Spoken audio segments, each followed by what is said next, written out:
Bismillahirrahmanirrahim. Janji Allah kepada orang yang berdoa. Makanya doa itu benar-benar senjata orang mukmin, melebihi senjata apapun yang dimiliki oleh seseorang. Paling dahsyat itu kalau punya doa.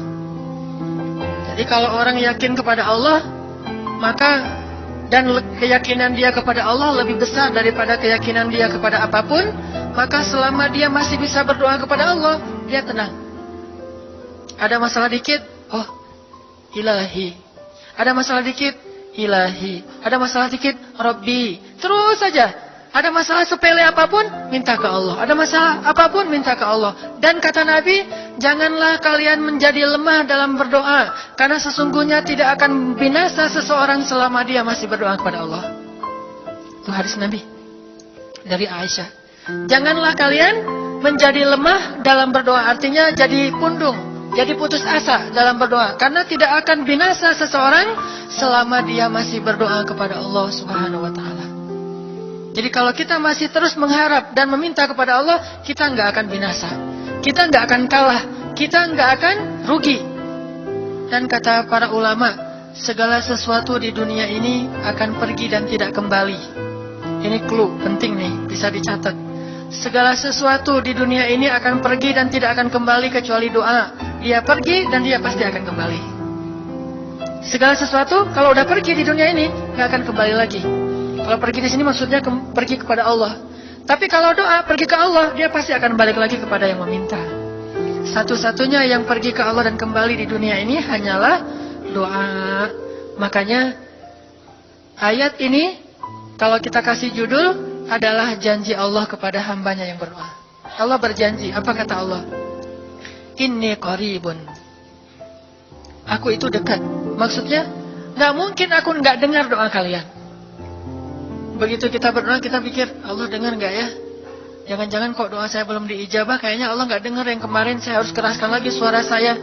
Enggak, inni qarib. Arti inni qarib, aku itu dengar banget apa yang kamu ucapkan. Gak usah diucapkan, di dalam hati aja Allah udah dengar. Siapa yang pernah berdoa di dalam hati terus langsung Allah ijabah? Rasulullah. Coba teman-teman buka awal juz kedua. Ayat surat Al-Baqarah ayat 144. Itu gara-gara Nabi ada harapan di dalam hati tapi nggak berani ngomong gitu ke Allah. Cuma dipendam di dalam hati doang. Tapi langsung diijabah oleh Allah. Ayat surat Al-Baqarah ayat 144. Allah berfirman, "Qad nara taqalluba wajhika fis samaa." فَلَنُوَلِّيَنَّكَ قِبْلَةً تَرْضَاهَا فَوَلِّ وَجْهَكَ شَطْرَ الْمَسْجِدِ الْحَرَامِ وَحَيْثُ مَا كُنْتُمْ فَوَلُّوا وُجُوهَكُمْ شَطْرَهُ وَإِنَّ الَّذِينَ أُوتُوا الْكِتَابَ لَيَعْلَمُونَ أَنَّهُ الْحَقُّ مِنْ رَبِّهِمْ وَمَا اللَّهُ بِغَافِلٍ عَمَّا يَعْمَلُونَ. Jadi ceritanya, orang Yahudi suka menghina kaum muslimin gara-gara orang Islam kalau sholat waktu itu masih menghadap ke Al-Aqsa, Palestina. Jadi kata orang Yahudi itu, lihat orang Islam mah fake, suka niru. Kita sholat menghadap Al-Aqsa, mereka sholat menghadap Al-Aqsa. Berarti agama mereka itu adalah agama yang meniru agama kita, nggak original. Sering diperolok-olok, setiap kaum muslimin sholat dihina sama mereka. Akhirnya Nabi ngerasa sedih. Wah, gimana ya caranya? Sehingga setiap sore Nabi berdiri di suatu bukit, kemudian lihat ke langit. Cuman nggak ngomong, gini aja ke langit. Membatin. Bayangin, pernah nggak teman-teman membatin ke Allah? Ini yang harus kita coba lakukan. Belajar membatin kepada Allah. Itu romantis banget.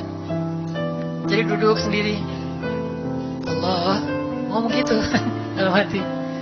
Dan yakinlah ini qarib, Allah tuh dengerin. Jangan pikir saya kayak ngomong sendiri, kayak orang kurang waras. Enggak, Allah itu mendengar. Jadi kita batin aja sama Allah, ngomong dalam hati, ya Allah, saya tuh lagi gini, ada masalah. Ngomong dalam hati kita, please Allah, please, gitu ya. Nah, itu kalau kita membatin, inni qaribun wa asirru qaulakum aw ijharu bih innahu alimun bidzatis sudur. Jadi Nabi nggak enak mau ngomong, ya Allah tolong dong pindahin kiblat dari Masjidil Aqsa ke Masjidil Haram. Soalnya daripada dikata-katain melulu sama orang Yahudi, mau ngomong kayak gitu tuh nggak enak sama Allah. Malu Rasul ke Allah. Masa kiblat aja minta dipindahin. Akhirnya Nabi cuma ngelihat ke langit aja tiap hari. Udah selesai, pulang. Besok lihat lagi ke langit. Turunlah ayat ini. Sesungguhnya kami telah melihat bagaimana kamu selalu menengadahkan wajahmu ke langit. Maka kami palingkan kiblat ke arah yang kamu sukai. Coba lihat. Turun wahyu untuk merespon doa Nabi yang bahkan belum diverbalkan.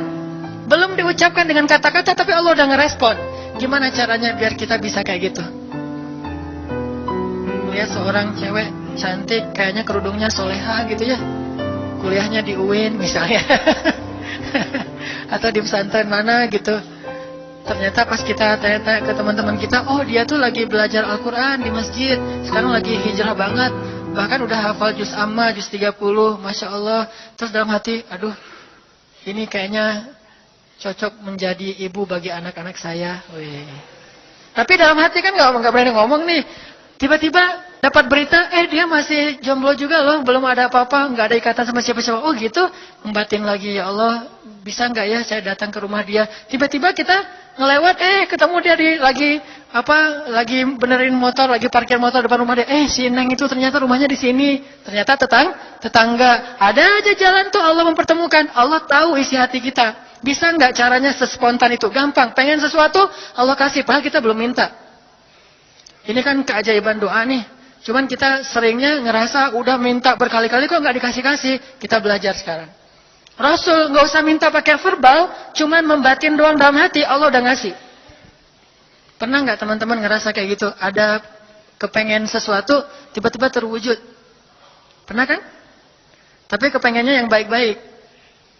Pengen misalnya, aduh, saya pengen banget umroh, cuman mau ngomong kayak gitu mah, saya mah orangnya kayaknya nggak mungkin bisa umroh kalau ngandalin harta. Orangnya nggak mampu, kerjanya juga pas-pasan, gimana mau umroh untuk makan aja susah. Tapi pengen banget dalam hati kita. Dan itu rindunya tuh rindu banget. Setiap kali ngelihat video atau tayangan di TV tentang umroh dan haji, menitikkan air mata. Saking kangennya ke Baitullah. Allah tahu itu dalam hati kita. Tiba-tiba ada jalan. Ada aja jalannya. Dan bisa dikasih sedekah, bisa juga hadiah, bisa juga door prize, bisa juga macam-macam. Pokoknya ada jalan aja, tiba-tiba bisa umroh. Dan saya sering banget membawa orang umroh. Di antara jamaah itu selalu ada 1 atau 2 orang yang umrohnya itu miracle, keajaiban dari Allah. Ketika saya cari tahu alasannya apa, ternyata emang dia dari dulu pengen banget umroh. Cuman nggak bisa ngandelin hartanya, Allah kasih jalan yang lain. Bukankah Allah itu memampukan yang diundang, bukan mengundang yang mampu? Kan itu yang sering kita dengar kan? Allah tidak mengundang yang mampu, tetapi memampukan yang diundang. Kalau udah Allah undang, pasti mampu. Kalau Allah nggak ngundang, walaupun dia mampu nggak akan bisa. Jadi Allah bukan mengundang yang mampu, tetapi memampukan yang diundang. Sehingga kita kalau hati kita kayaknya pantas diundang, Allah undang tuh.